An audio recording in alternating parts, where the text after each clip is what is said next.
Sri Aurobindo Savitri, Book number 4, Canto 4, The Quest. In this canto, Savitri searches for her destined mate and goes through hills, forests, valleys, deserts, cities, and at last reaches the destined place in the woods where she meets Satyavan. The poet takes the reader back to ancient times in beautiful word pictures where pursuit of the divine in all walks of life was the sublime goal.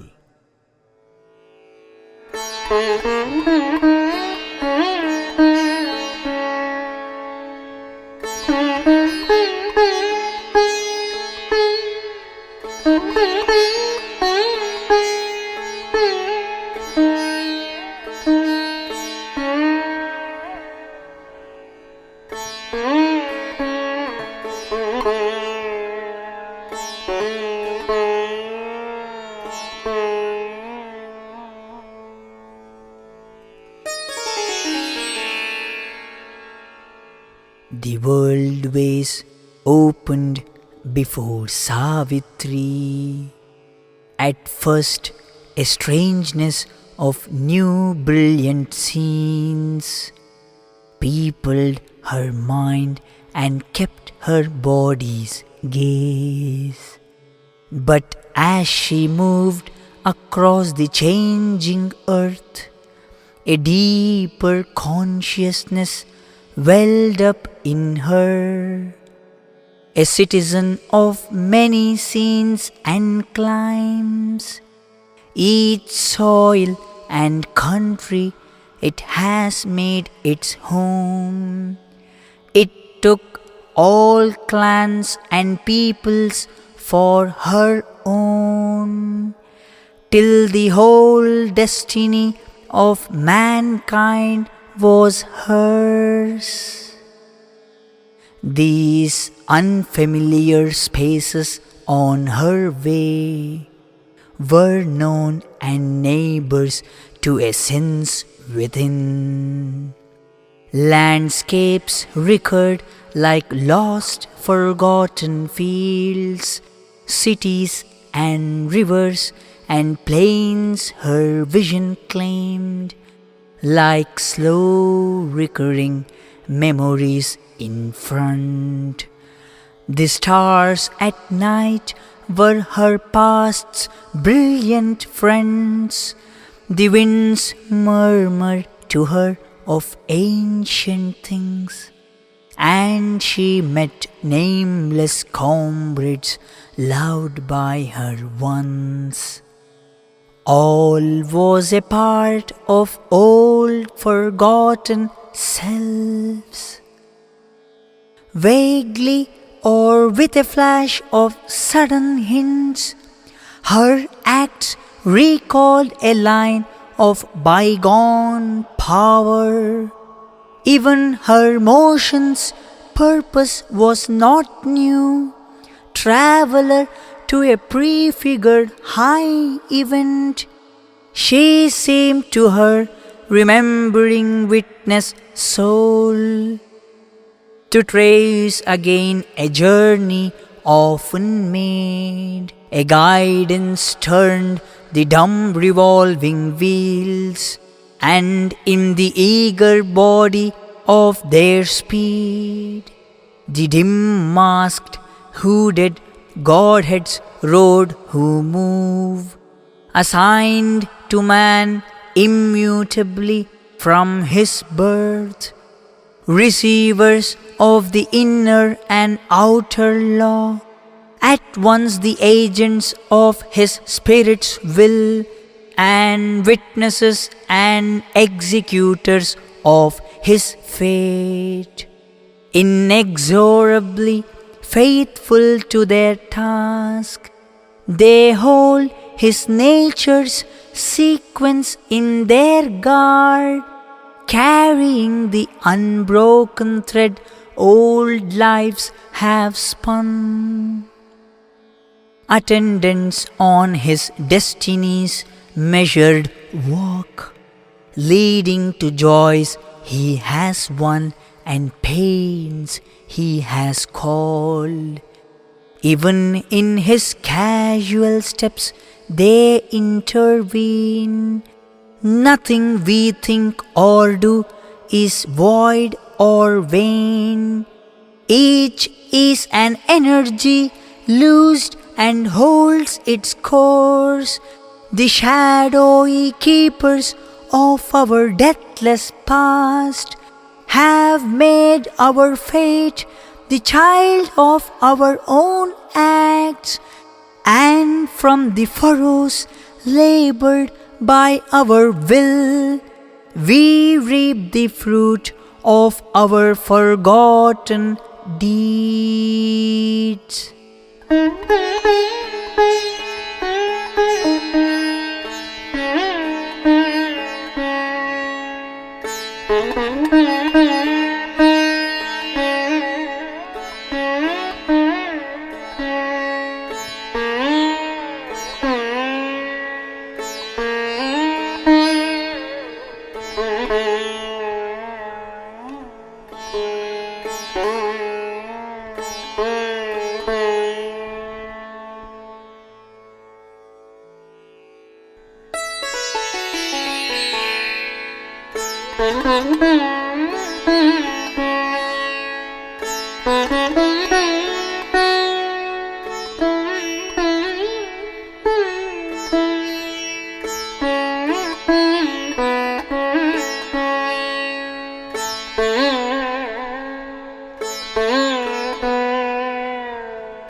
But since unseen the tree that bore this fruit, and we live in a present born from an unknown past, they seem but parts of a mechanic force to a mechanic mind tied by earth's laws.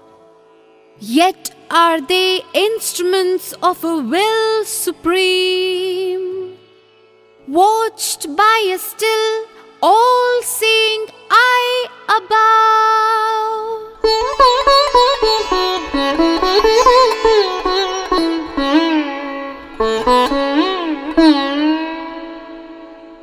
A prescient architect of fate and chance, who builds our lives on a foreseen design, the meaning knows and consequence of each step, and watches the inferior stumbling powers.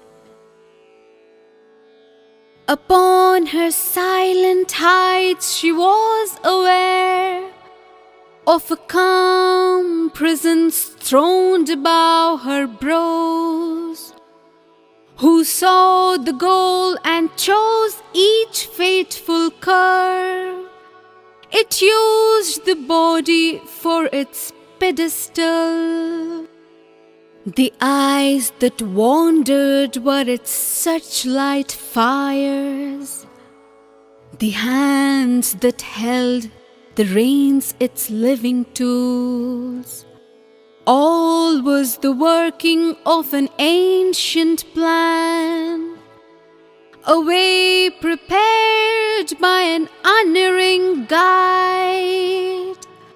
Across wide noons and glowing afternoons, she met with nature and with human forms, and listened to the voices of the world. Driven from within, she followed her long road, mute in the luminous cavern of her heart, like a bright cloud through the resplendent day.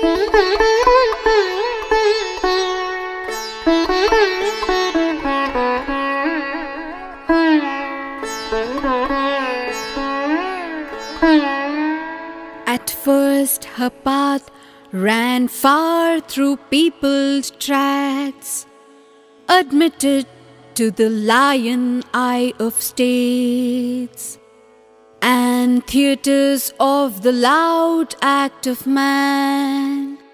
Her carven chariot with its fretted wheels threaded through clamorous marts and sentinel towers, past figured gates and high dream-sculptured fronts, and gardens hung in the sapphire of the skies, pillared assembly halls with armored guard, small fanes where one calm image watched man's life, and temples hewn as if by exiled gods to imitate their lost eternity.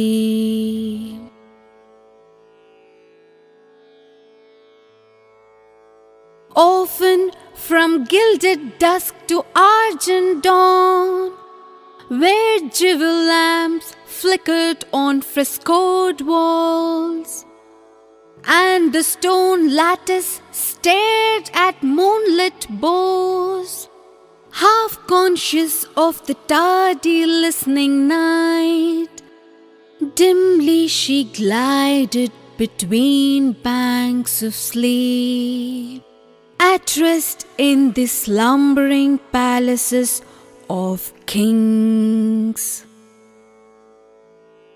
Hamlet and village saw the fate van pass, homes of a life bent to the soil it plows, for sustenance of its short and passing days, that transient keep their old repeated course, unchanging in the circle of a sky which alters not above our mortal toil.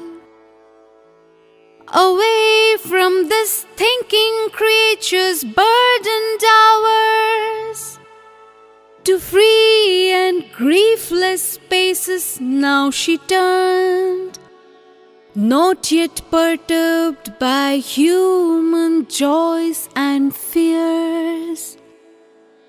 Here was the childhood of primeval earth.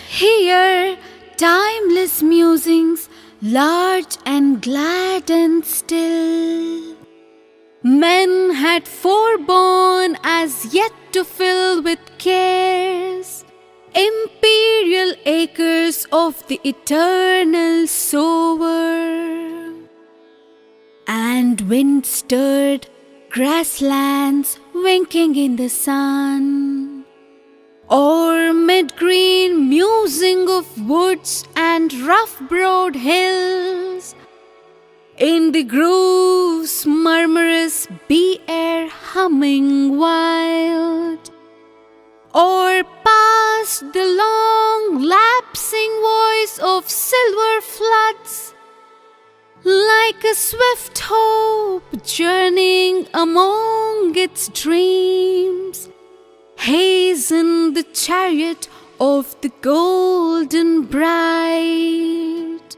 Out of the world's immense unhuman past, tracked memories and ageless remnants came, domains of light, envy of to an antique calm.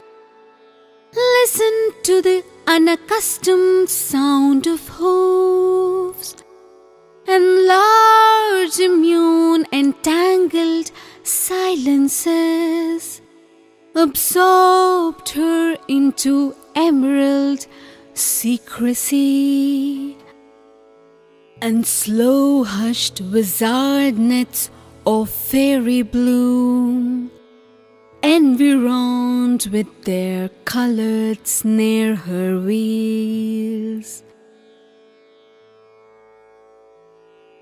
The strong importunate feet of time fell soft Along these lonely ways his titan pace, forgotten and his dark and ruinous rounds.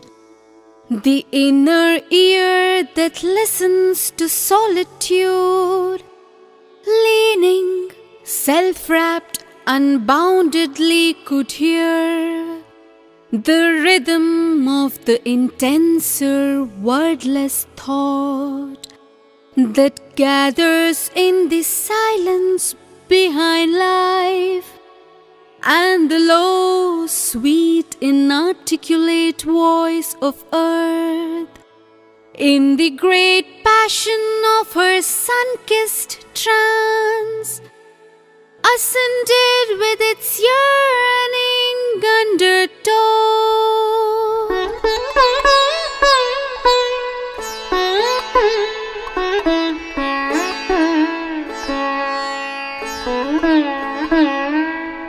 Afar from the brute noise of clamorous needs, the quieted, all-seeking mind could feel, at rest from its blind outwardness of will, the unwearied clasp of her mute, patient love, and know for a soul the mother of our forms, this spirit stumbling in the fields of sense, this creature bruised in the mortar of the days, could find in her broad spaces of release.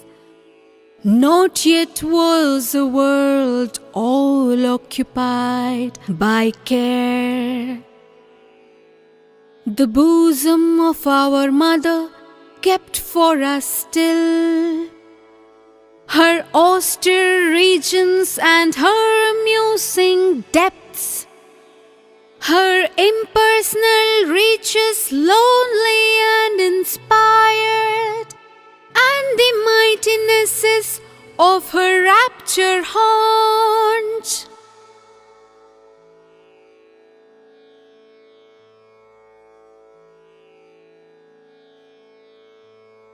Muse-lipped, she nursed her symbol mysteries and guarded for her pure-eyed sacraments the valley clefts between her breasts of joy, her mountain altars for the fires of dawn, and nuptial beaches where the ocean couched, and the huge chanting of her prophet woods.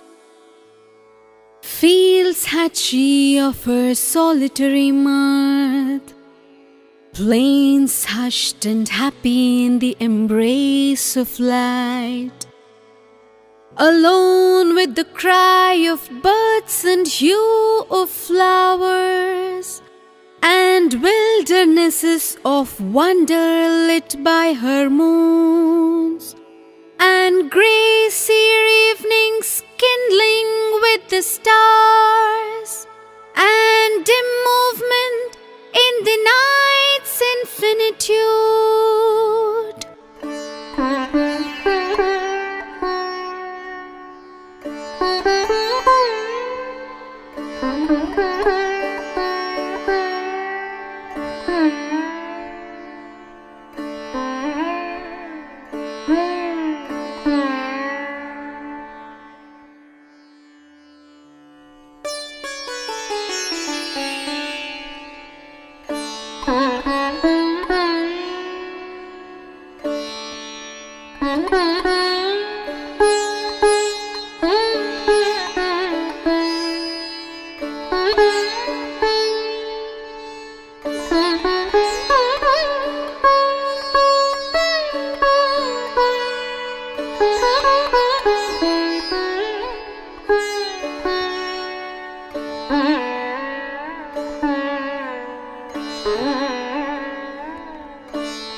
august, exulting in her Maker's eye. She felt her nearness to him in earth's breast, conversed still with a light behind the veil, still communed with eternity beyond. A few and fit inhabitants she called to share the glad communion of her peace. The breath, the summit were their natural home. The strong king sages from their labor done, freed from the warrior tension of their task, came to her serene sessions in their wilds. The strife was over, the respite lay in front.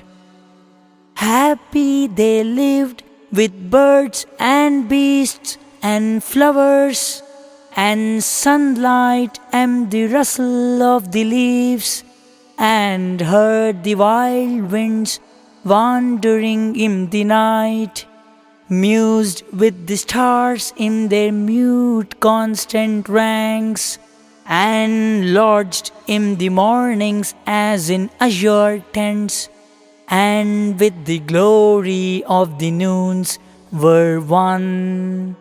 Some deeper plunged from life's external clasp, beckoned into a fiery privacy in the soul's unassailed star-white recess. They sojourned with an ever-living bliss, a voice profound in the ecstasy and the hush. They heard, beheld an all-revealing light. All time-made difference they overcame. The world was fibered with their own heartstrings, close drawn to the heart that beats in every breast. They reached the one self in all through boundless love, attuned to silence and to the world rhyme. They loosened the knot of the imprisoning mind. Achieved was the wide, untroubled witness gaze. Unsealed was nature's great spiritual eye. To the height of heights rose now their daily climb. Truth leaned to them from her supernal realm. Above them blazed eternity's mystic suns.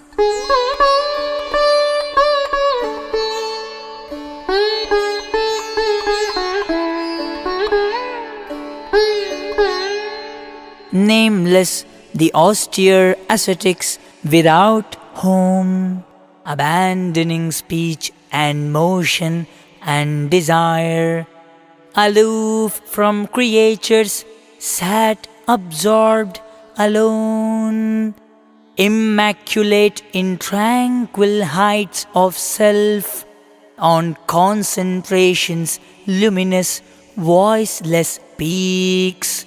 World naked hermits with their matted hair, immobile as the passionless great hills, around them grouped like thoughts of some vast mood, awaiting the infinite's behest to end.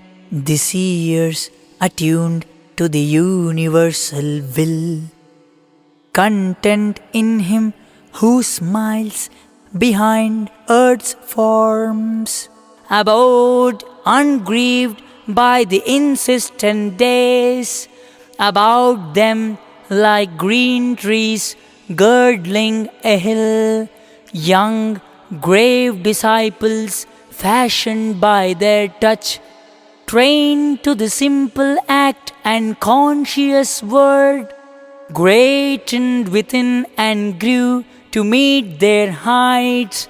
Far wandering seekers on the Eternal's path, brought to these quiet founts their spirits' thirst, and spent the treasure of a silent hour, bathed in the purity of the mild gaze that uninsistent ruled them from its peace, and by its influence found the ways of calm.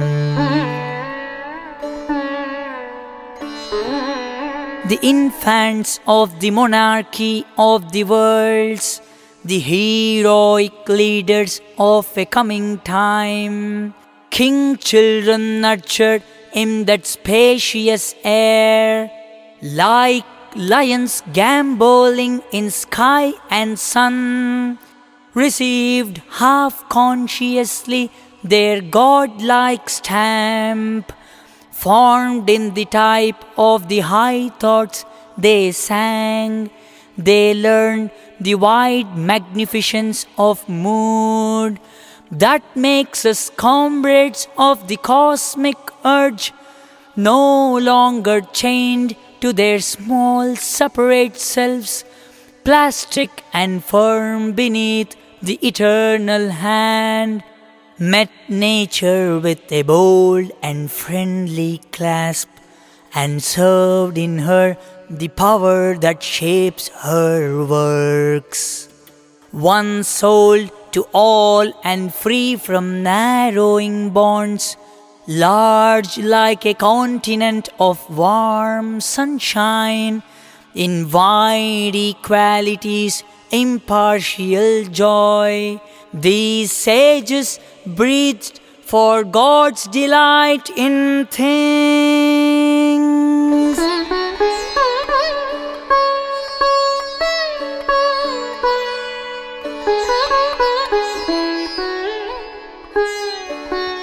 Assisting the slow entries of the gods, sowing in young minds immortal thoughts, they lived, taught the great truth to which man's race must rise, or opened the gates of freedom to a few, imparting to our struggling world the light they breathed like spirits from time's dull yoke released, comrades and vessels of the cosmic force, using a natural mastery like the sun's.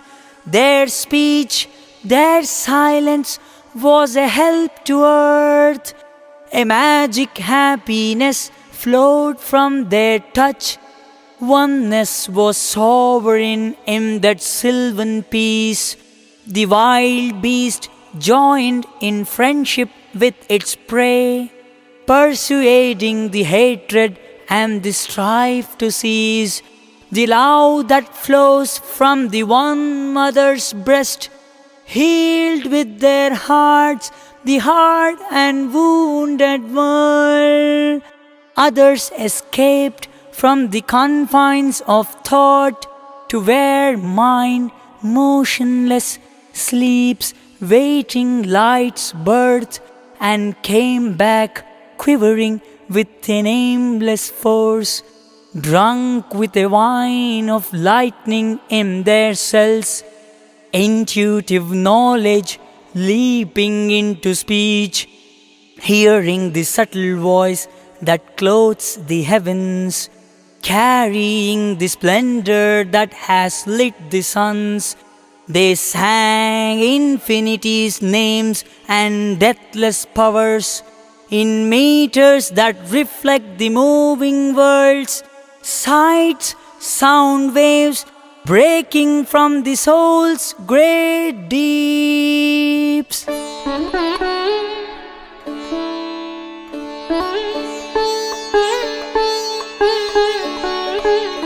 Some lost to the person and his strip of thought in a motionless ocean of impersonal power, sat mighty, visioned with the infinite's light, or comrades of the everlasting will, surveyed the plan of past and future time. Some winged like birds out of the cosmic sea and vanished into a bright and featureless vast. Some, silent, watched the universal dance, or helped the world by world indifference. Some watched no more, merged in a lonely self, absorbed in the trance from which no soul returns. All the occult world lines forever closed, the chains of birth and person cast away. Some uncompanioned reached the ineffable.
As floats a sunbeam through a shady place, the golden virgin in her carven car came gliding among meditation's seats, often in twilight mid returning troops of cattle, thickening with their dust the shades, when the loud day had slipped below the verge, arriving in a peaceful hermit grove.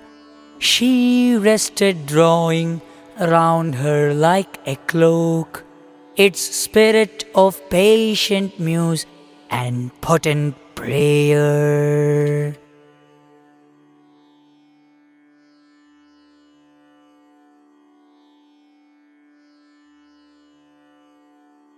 Or near to a lion river's tawny mane, and trees that worshipped on a praying shore, a domed and templed air's serene repose beckoned to her hurrying wheels to stay their speed.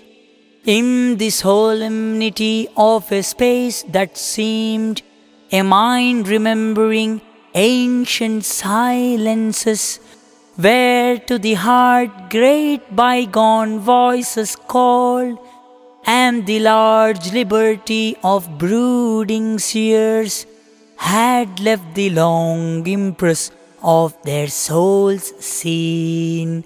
Awake in candid dawn or darkness mooned, to the still touch inclined, the daughter of flame drank in hushed splendor between tranquil lids, and felt the kinship of eternal calm. But morn broke in reminding her of her quest, and from low rustic couch or mat she rose, and went impelled on her unfinished way, and followed the fateful orbit of her life, like a desire that questions silent gods, then passes star-like to some bright beyond. Thence to great solitary tracts she came, where man was a passer-by towards human scenes, or soul in nature's vastness strove to live, and called for help to ensouled invisible powers, overwhelmed by the immensity of his world, and unaware of his own infinity. The earth multiplied to her a changing brow, and called her with a far and nameless voice.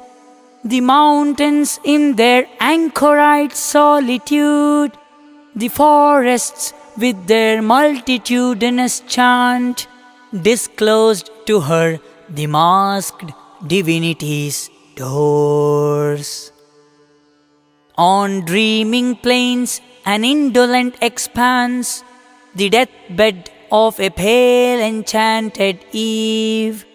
Under the glamour of a sunken sky, impassive she lay as at an age's end, or crossed an eager pack of huddled hills, lifting their heads to hunt a lyre-like sky, or travelled in a strange and empty land, where desolate summits camped in a weird heaven, mute sentinels beneath a drifting moon, or wandered in some lone tremendous wood, ringing forever with the cricket's cry, or followed a long glistening serpent road through fields and pastures lapped in moveless light, or reached the wild beauty of a desert space, where never plough was driven nor herd had grazed, and slumbered upon stripped and thirsty sands, amid the savage wild beast, night's appeal.